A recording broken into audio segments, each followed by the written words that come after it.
क्या twin flame special होते हैं? हेलो फ्रेंड्स, समाज में इस समय एक ऐसा भी वर्ग है जो स्वयं को ट्विन फ्लेम कहता है और इस वर्ग के अनुसार सभी ट्विन फ्लेम्स नहीं होते हैं। ट्विन फ्लेम बहुत स्पेशल होते हैं और ये बहुत कम होते हैं। ईश्वर ने इन्हें शिव और शक्ति के अंश से बनाया है।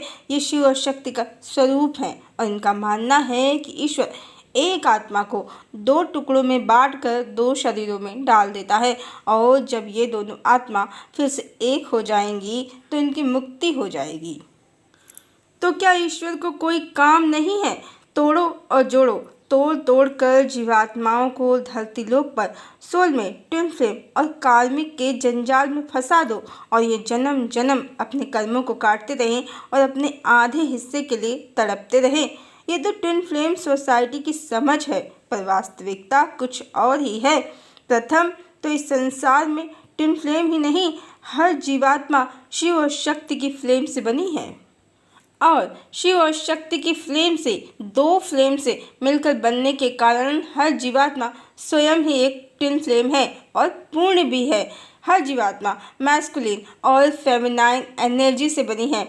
ऐसी कोई जीवात्मा नहीं होती है जो केवल फेमिनाइन एनर्जी से बनी हो या केवल मैस्कुलिन एनर्जी से।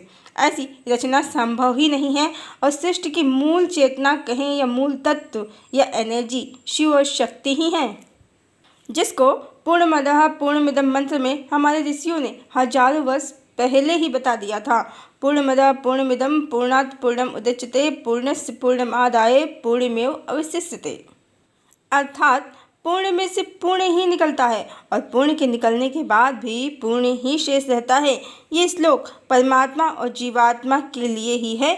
यहाँ परमात्मा को पूर्ण कहा गया है और परमात्मा से निकलने वाली हर जीवात्मा पूर्ण है और असंख्य जीवात्माओं को रचने के बाद भी परमात्मा पूर्ण है। इस तरह ये तो 1000% निश्चित है कि आत्मा का आधा हिस्सा बिल्कुल भी नहीं होता है। शिव और शक्ति के मिलन से बनी हर जीवात्मा पूर्ण होती है, शिव शक्ति की मूल चेतना का पूर्ण प्रतिबिंब होती है। तो ये समाज में घूम रहे लाखों ट्विन फ्लेम कौन हैं? हम पहले भी बता चुके हैं कि इस समय समाज में ट्विन फ्लेम का कॉन्सेप्ट मात्र और मात्र ईश्वर की धरा पर उपस्थिति के कारण ही प्रकट हुआ है, पर ये पश्चिम से आया है, जिनका ज्ञान इस क्षेत्र में अधूरा है। ये ट्विन फ्लेम को आधा हिस्सा मानते हैं, जबकि ट्विन फ्लेम मात्र समान चक्रों की स्थिति को धारण करने वाली दो जीवात्माएं होती हैं। बिल्कुल उसी तरह जैसे दो जुड़वा संतानों की शक्लें और उनके हाव भाव मिलते हैं, बिल्कुल उसी तरह ट्विन फ्लेम के चक्रों की स्थिति समान होने के कारण शक्लें भी मिलती हैं और हाव भाव भी मिलते हैं, पर यहाँ कारण चेतना में निकटता है और कुछ नहीं। और ये भी ईश्वर की एक लीला है, जिसके कारण इस समय लाखों ट्विन फ्लेम धरती पर अपना अस्तित्व तलाश रहे हैं और चेतना होती है, आत्मा होती है, ये सत्य 5D का आध्यात्म जगत का, चेतना जगत का सत्य जो पूरे कलिकाल में लुप्त था, उसी सत्य को प्रकट करने के लिए ये ईश्वर की रची हुई एक लीला है। 5D का दरवाज़ा खोलने के लिए परमात्मा भगवती अपनी शक्ति के साथ धरा पर हजारों वर्षों के बाद श्री कृष्ण से भी 4 गुना 64 कलाओं के साथ अवतरित हुए हैं, जिसका कारण मात्र इतना ही है। देवी भगवती, देवी राधा का श्री कृष्ण से जो सत्य संबंध है वो पुनः प्रतिष्ठित हो सके। और इसमें कोई दो राय नहीं है कि हर ट्विन फ्लेम राधा कृष्ण को ट्विन फ्लेम मानता है। इन्हीं ट्विन फ्लेम के कारण समाज में देवी राधा का सत्य अब पूरी तरह से स्थापित हो गया है।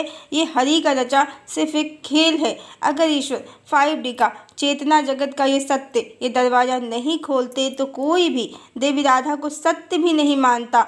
उनसे श्री कृष्ण का संबंध मानना तो दूर की बात है, क्योंकि जितने भी पुराण हैं, एक दो को छोड़कर जो बाद में लिखे गए हैं, बाकी सब में और महाभारत में भी देवी राधा का कोई उल्लेख नहीं है, जो कालनेमी रचनाकारों का ही कमाल है।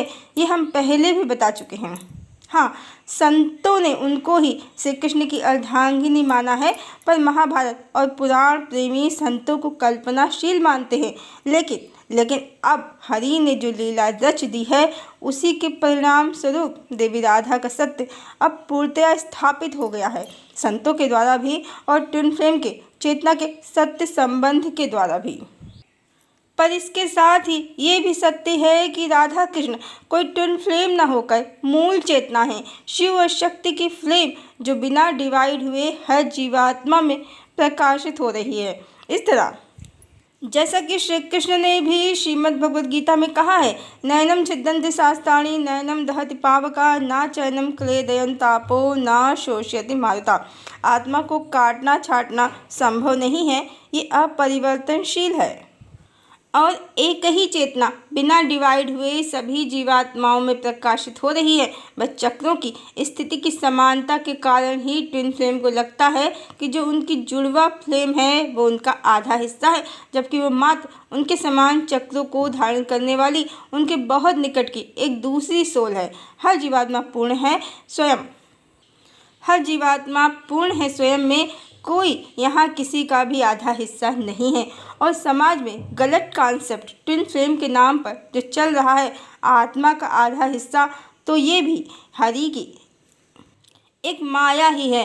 कारण इस संसार में लोग शरीर के आकर्षण में फंसकर अपना पार्टनर जन्म जन्म तक चाहते हैं, जिसे लोग माया मोह कहते हैं। और ये आत्मा का आधा हिस्सा वाला कॉन्सेप्ट लोगों को चेतना के स्तर पर माया ही दिखा रहा है, जिसके कारण लोग भ्रमित होकर 3D और 5D दोनों में अपने आधे हिस्से को पाने के लिए परेशान हैं और उसे पाकर वो पूर्ण हो जाएंगे, मुक्त हो जाएंगे, ऐसा सोचते और समझते हैं।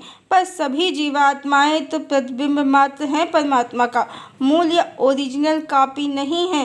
प्रतिबिंब यदि प्रतिबिंब से मिल भी जाए तो भी प्रतिबिंब का अस्तित्व तो शेष है, और ये मोक्ष या मुक्ति तो बिल्कुल भी नहीं है। हाँ, प्रतिबिंब का अपने मूल स्वरूप परमात्मा से मिलना अवश्य मोक्ष है।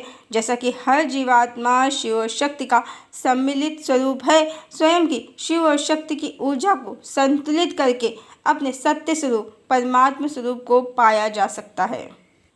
ये तो ट्विन फ्लेम के कोच या गुरु भी कहते हैं कि आपका डीएम आपके अंदर ही है, पर कॉन्सेप्ट क्लियर ना होने के कारण बाहर वाले डीएम को अंदर समझ रहे हैं, जबकि हर जीवात्मा स्वयं एक डीएफ और डीएम का कॉम्बिनेशन है। शिव शक्ति राधा कृष्ण का कॉम्बिनेशन है।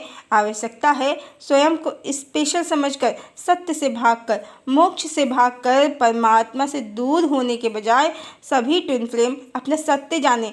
वो भी अन्य जीवात्माओं के समान ही हैं, कुछ भी उनमें विशेष नहीं है। बस इतना ही अलग है कि इस माया के संसार में उन्होंने एक ऐसी जीवात्मा से मिल लिया है जो उनके समान चक्रों की स्थिति को धारण करने वाली है, हूबहू उनके जैसी लगती है उनको। ट्विन फ्लेम सोसाइटी ने अभी तक जितनी रिसर्च की है उसके अनुसार कभी कभी दोनों ट्विन फ्लेम मेल बॉडी में और कभी कभी दोनों ट्विन फ्लेम फीमेल बॉडी में भी होते हैं। हर बार मेल और फीमेल बॉडी में हों ये ज़रूरी नहीं है। इस तरह इनके बीच में मैरिज जैसा विचार भी बड़ा अटपटा हो जाता है कभी कभी, और कभी कभी ये एक से ज़्यादा भी होते हैं। आत्मा के कितने टुकड़े होंगे, आखिर किससे मैरिज होगी? कॉन्सेप्ट ही गलत है। मात्र चक्रों की स्थिति की समानता ही अपनेपन का एहसास कराती है, अन्य कुछ नहीं है। इस तरह अन्य जीवात्माओं की तरह ट्विन फ्लेम भी सामान्य जीवात्मा ही होते हैं, कुछ अलग या डिफरेंट बिल्कुल भी नहीं। परमात्मा की दृष्टि में सभी समान हैं, भेदभाव उनका स्वभाव नहीं है। श्रीमद् भगवद गीता के अनुसार, श्री कृष्ण के अनुसार वो ही सबकी मूल चेतना है, जगत का परम कारण है, और इसीलिए उन्होंने कहा भी है कि एको अहम द्वितीयो नास्ति, और ये भी कहा है कि एको अहम बहुश्यामि। एक परमात्मा ही एक से अनेक हो रहे हैं। इस तरह इस संसार में हर जीव स्वयं ही ब्रह्म है, कोई न किसी से कम है न ज़्यादा, न कोई डिफरेंट है न अलग या स्पेशल। स्वयं को स्पेशल समझना ही ट्विन फ्लेम की सबसे बड़ी भूल है, जिस कारण वो अपने परम सत्य से दूर हो गए हैं। पाना है स्वयं के शिव शक्ति को मर्ज करके परमात्मा स्वरूप को, परमानंद को, पर गलत कॉन्सेप्ट सीख कर भटक रहे हैं, व्यर्थ ही भटक रहे हैं। ट्विन सोल के लिए स्वयं को विशेष समझना भी एक तरह की माया ही है। माया और अहंकार का एक रूप है जो मुक्ति के मार्ग में बाधा है, सबसे बड़ी बाधा है। हरिओम।